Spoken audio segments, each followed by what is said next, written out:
So hi class, and welcome to this very short presentation about understanding discussion posts. So in this class, you're going to do discussion posts in perhaps a slightly different way than you're used to. Think about discussion posts as replacing your classroom discussion. So if you think about those in-person classroom discussions, they're interactive. You're talking to the teacher's talking to you, you're talking to other students, and you would never just walk away from a conversation without sort of closing the loop with that conversation.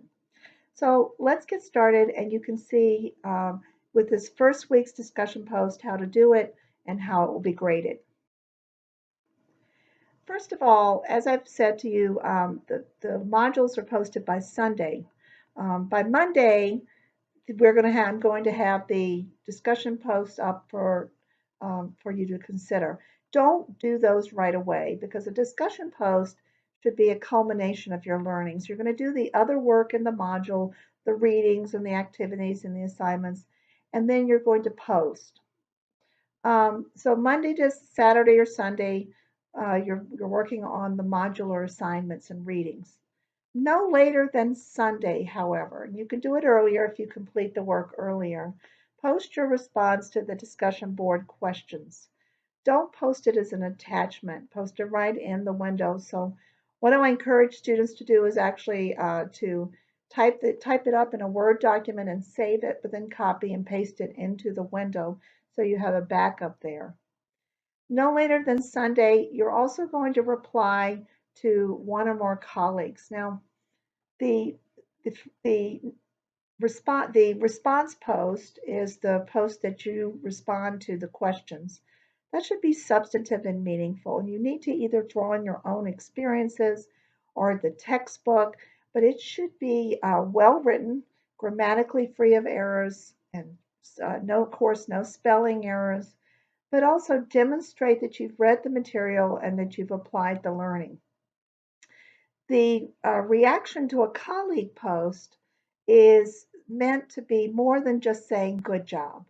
If you just say good job, you're going to lose points, but you should think about it as something you might say to a colleague in the class. So you might say, I like the way you said this. Have you considered this other aspect? Or you might say, I'd like to ask a question about how you would apply that. In other words, you're trying to extend the conversation or engage your colleague in some way. Now, in a lot of classes, that's it. That's all you're responsible for. But in this class, you're responsible for checking back in periodically to see who responds to you and to close the loop with those people. I almost always comment or ask a question about your discussion post. And so I would like for you to answer my question or to comment in some way on what I've said. Similarly, other people who comment on your discussion post, it's polite and it's good practice just to follow up, and it doesn't have to be a long post. You could just say, thanks, I hadn't considered that, or thank you for that viewpoint.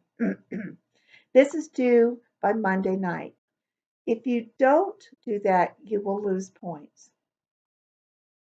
Now, what I like to do is grade it, and I'll show you the grading rubric in a bit, and send your grades through Blackboard course message system like I did this past week in Learning Module 1. So you can see what you got on each assignment. And this week, for the first time, you'll see the discussion board rubric included. Now, unlike most other assignments in the course, I don't accept discussion posts late. And there's a very specific reason for this. Imagine you were taking this course in person, face to face, and you got to class late after everybody had left and you just started talking. Well, no one would be there to hear it. Everyone's moved on. And this is why it's very important to do the discussion posts within the week of the learning module. Certainly not after Sunday. Here you can see the discussion board rubric that I'll be grading. So the response post and the reaction post, and what you need to think about, that it's substantive, that it's meaningful, you provide support, You don't respond in a superficial way. And a little footnote at the end about closing the loop. So that's it for this lecture, and I hope you apply these. I'm looking forward to reading all your thoughts and your good ideas on the discussion board.